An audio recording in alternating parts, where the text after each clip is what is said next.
Hi guys, it's Chris at Cork and Crown, back in my cider shed with some more cider to try. But it's not a cider, it's a perry. And in fact, it's not a perry, it's two perries. Two perries. You spoil us, Chris.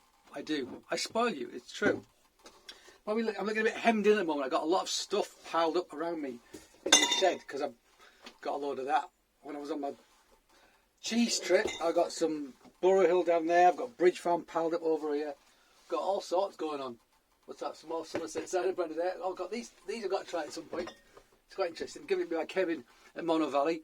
Just sort of testers really. Look, I've got these handwritten labels. That's red pear. Yeah, red pear. There you go. I love the red pear from Ross-on-Wye. So I'm very much looking forward to that. So what are the perries, Chris? Stop keeping us in suspense. What is it? I'll tell you what it is. Oh, by the way, got my football shirt on. Enjoying the Euros at the moment. Very much indeed. So far, I'm enjoying them. Anyway, yes. That's more Middlesbrough, so I'm used to disappointment. How bad can it be? There they are. Old format look. New format look. Bartestree squash. Hendre Huffcap. Let's try the Hendre Huffcap first, shall we? Yes, please, Chris. All right, then. What does it say on the bottle? So wild ferment, we know it's always wild ferment. Single variety, we know that. Recorded by Charles Martel as one of the very best vintage pears. I think we've read this before on another bottle, a different batch, but I'm going to read it anyway. This Gloucestershire variety makes a superb perry with light and easy drinking qualities. Full of pleasant pear notes that give it a smooth flavour. It is gently acidic with only a touch of tannin. 6%, bottled February 2021, pressed October 2019, batch P54. Ingredients: fermented pear juice, trace sulfites. Okay, it's cracking. I've been looking forward to this. I think Hendre Huffcap is probably my favourite pear varietal. I think Yarlington Mill's probably my favourite cider varietal. But yeah, Hendre Huffcap, love it. So there you go, a bit of a smoking gun there, some bubbles. So dosed with 5 grams per litre of sugar, which is the standard at Ross-on-Wye. Got the big glass out. Ah man, I've only got one glass. I'm going to have to nick all of that before I can try the second one. Darn it. Alright, let's get this up in front of it. Actually, it's quite a little bit of a gold colour. I mean, because I've got the bigger glass, there's more liquid for the light to pass through. I think it's making it look a bit darker, but it's got a bit of a colour to it. It's like that sort of greeny, pinkish grey gold that you get, which very much denotes sort of perry rather than cider. It's quite a different colour. Very nice, yeah, but there's a hint of, sometimes I'll call it like Pinot Gris, you get a hint of grey, pink to it, but also sometimes you get a hint of green, much more green in the Bartestree squash actually. We'll get to that one. But yeah, lovely looking thing. Steaming the glass up, it's bloody hot, it was 30 degrees today. How hot is it in here? Hang on. Oh, it's only 28 degrees in here now. Luckily, because all the sides are in boxes and they're quite cold, they don't get up to temperature. Actually, they don't get that warm actually. Which is pretty lucky because I haven't got much rum. In my shed, in my lockup at the moment, I got a massive pallet today. My wife came and helped me put it away. Very kind of her. What am I talking about? Okay, so yes, pear.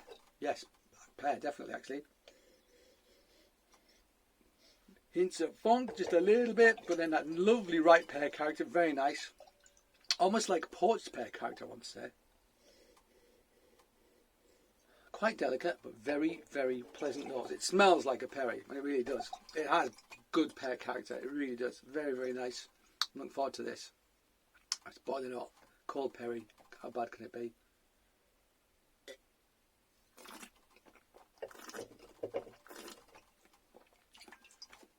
Okay, it's quite rich actually. It's nice. Got some sorbitol in there, so we've got some residual sweetness. Very delicate tannins. I think that's what it said in the bottle, isn't it? Yep, I'd agree with that. Lovely actually.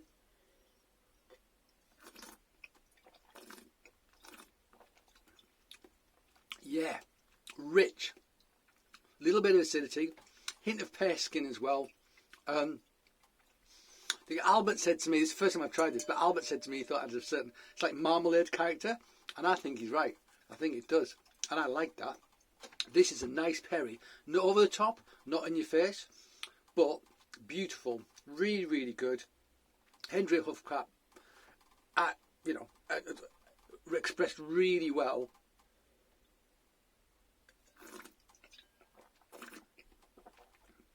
Yeah, that's nice. Gorgeous pairing, that.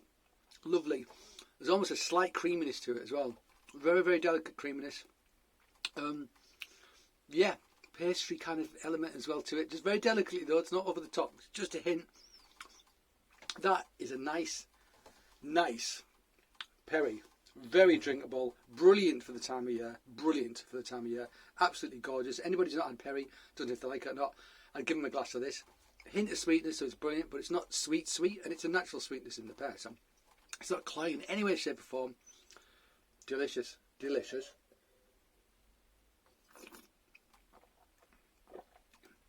Me like, and it's a good job because I bought a load of it.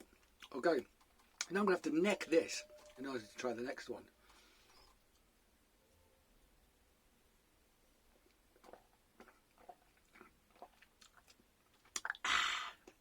I love this massive glass. IKEA, like £1.50. They're great, brilliant. Brilliant for like, you can have a nice big pour, but still you can smell it. You can really see it in the glass. Good tasting glasses. Really nice. And the little ones are the best. The ones I normally use, but I'm just really into these glasses at the moment. Right then. That's all like 6.7, so a bit stronger. Pressed October 2019, bottled November 2020.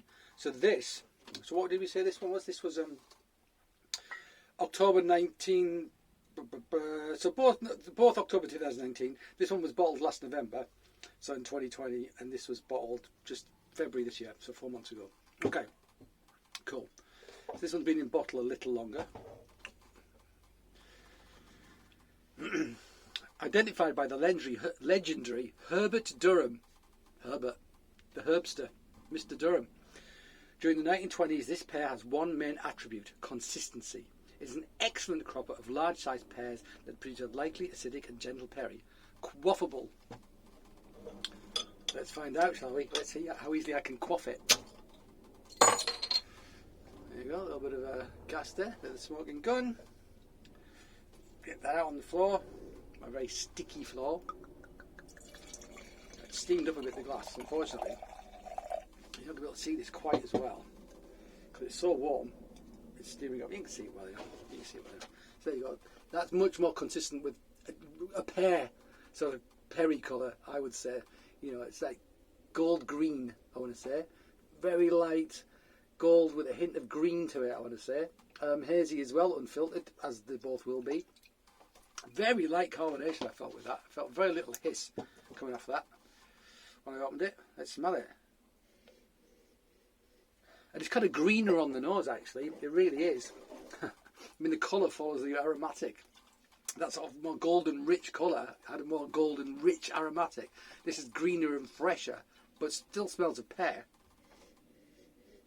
But a hint of sort of citrus about it, and almost like green grassiness about it as well. Hints of funk. Ooh, hang on, what's that? Actually, it's almost like a rich pastry element to this as well. Almost like a savoury element to it as well. Let's taste it.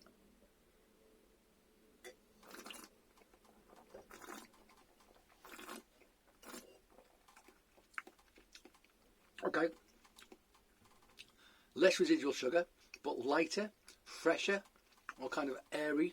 It has got a slightly green character to it, but it makes me think of a ripe pear, but a young ripe pear, and lovely pear skin as well. That's what made me think of very much. Hints of it, maybe elderflower as well, which is something you get a lot with perries. Particularly sort of lighter coloured ones. Don't know why that might be. Maybe it's a coincidence. I don't know. Yeah. It feels like it's going to be slightly richer when you smell it, but it has got a lightness and a freshness of character. Another great hot weather drinker. This is lighter again.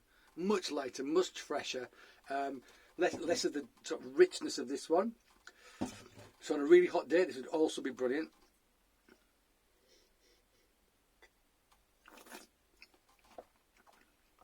Yeah. 6.7%.